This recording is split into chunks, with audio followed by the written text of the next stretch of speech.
Hi, I'm Abby. Today's tutorial has a little bit of a twist to it. I am going to ruin this machine.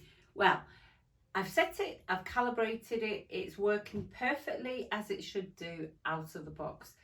So what I want to do is show you how to make it go wrong so that you know how to make it go right. And I think that's an easy way to explain things to you and make you understand why things have happened when you've left it alone for 2 minutes while you've gone to check on the baby and you've come back and suddenly it's not performing as it should do. So if that's the kind of video you want to watch, I'm a sewing teacher. I also am an engineer. I fix machines. So do hit that subscribe button and we just need to get started. Let's crack on. All right, I'm going to show you this machine working perfectly. So let's pop that in, grab the pedal.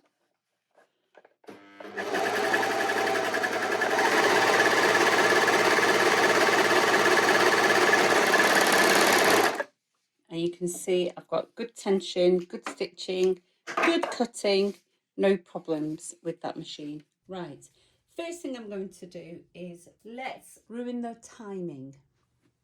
All right, so I've got an Allen key here, and the first thing I'm going to do is uninstall those needles. So just turn the handle towards you.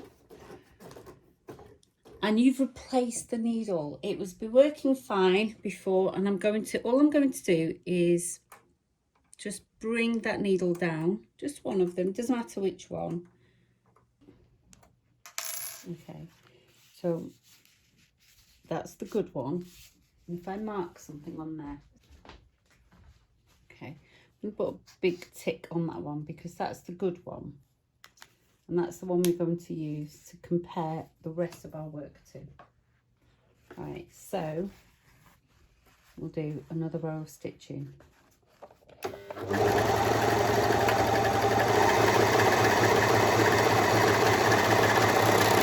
Okay. So what's happened this time is I've brought the needle down a little bit further down, just ever so slightly, but it's still in there nice and securely. I've got no stitching at all. So you can see some stitching happening, but not enough. Okay, so what I'll do is I'll put those needles back in fully and so I'll just unwind it and just make sure I put them back in. The thing about this overlocker is the thread map shows all the threads separate from each other, so there is no need for your threading to go in a particular order. But as you've just seen, I've had to rethread the machine. So I've had to rethread the looper threads, which is fine because they are separate from each other. But inside there, if I remove this foot, okay, we've done it. Right, you can see that threads are caught around the finger there. So this finger that sits in there for the rolled hem, the blue thread is trapped around there. So what you do is when you're sewing, when you thread up your machine again, what I want you to do is just grab a pair of scissors like you do on your sewing machine and swipe under your foot and grab all 4 threads or 3 threads, however many you're using, so that they are now separate from each other. Can you see?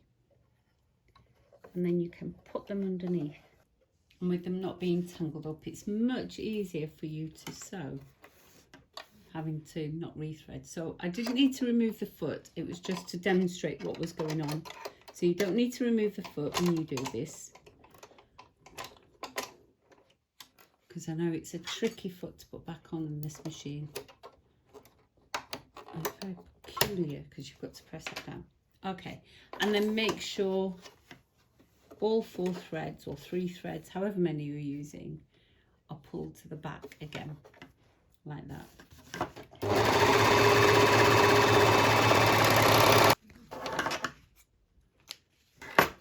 Okay, and there we go. Back to good stitching again. Okay, the next fault I'm going to create is going to be inside here again. And what I'm going to do is I'm going to remove just one of the threads. I'm going to follow this guide, the blue map, and I'm just going to take this thread from underneath this looper. It's like the thread take-up lever. It helps to yank the thread into the right position there. So if I remove these threads here and just remove them from there and not have that threaded up properly, let's see what happens. So we're back to good thread on there. And if we stitch,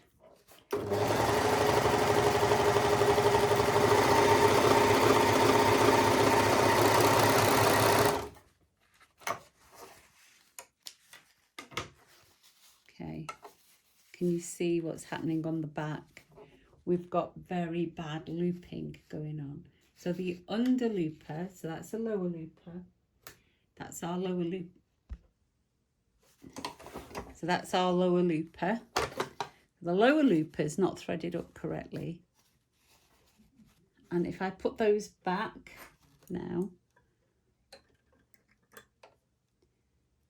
just in these two guides alone, let's just make sure we pull some up from the top.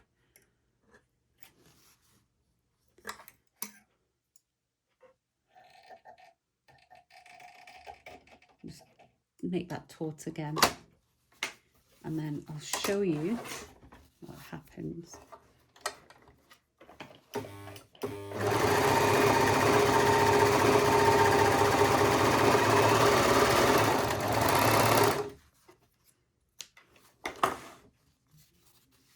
There we go, much better, isn't it? That's probably just messed up because I pulled the thread a bit too slack. So just make sure it's in there.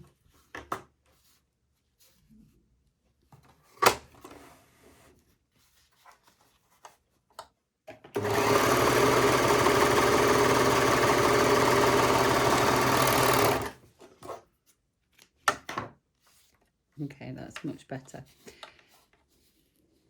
All right, so the next thing we're going to do is I'm actually going to adjust the tension, and I'm going to give myself a random tension of 6 and maybe 2 and maybe 5, and that's what I'm convinced works on my machine.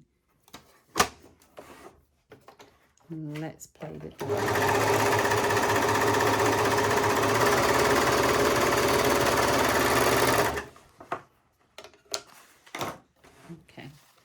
And you can see there that I'm not forming proper loops. My needle tensions are completely messed up, not just one, but both.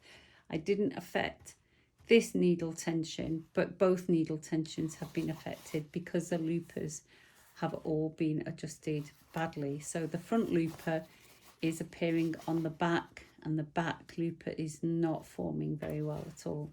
So let's put it back all to factory settings on 4.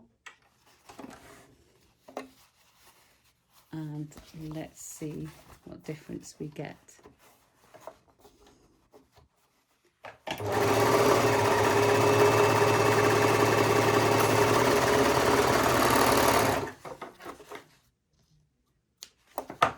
There we go. Back to our good stitching again. All right. So now what I'm going to do, let's get rid of that one. So now what I'm going to do is I'm going to take the thread out of the tension spring. Oops.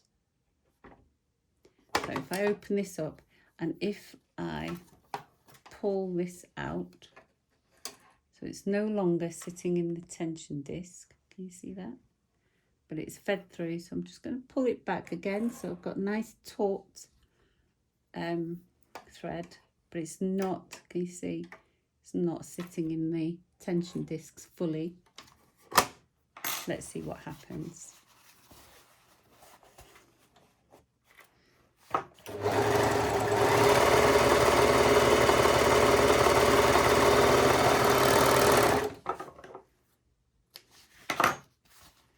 There we go. So it doesn't look like it's a huge fault, not a huge problem. And if we just check, yeah, it's still quite loose in there. So what I need to do now is I'm going to hold, press here, and I'm going to just pull on the thread, make sure it goes in fully into the tension discs. I'm going to try that again.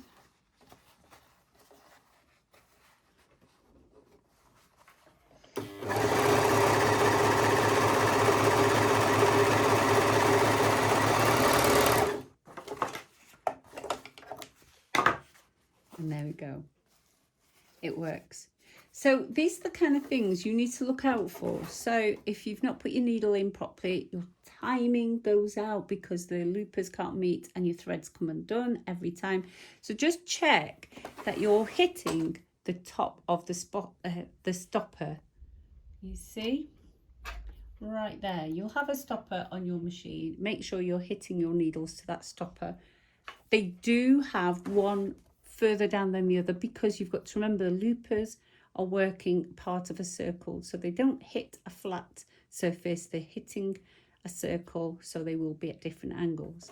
If you don't thread up the looper threads fully using all the guides correctly, they won't work.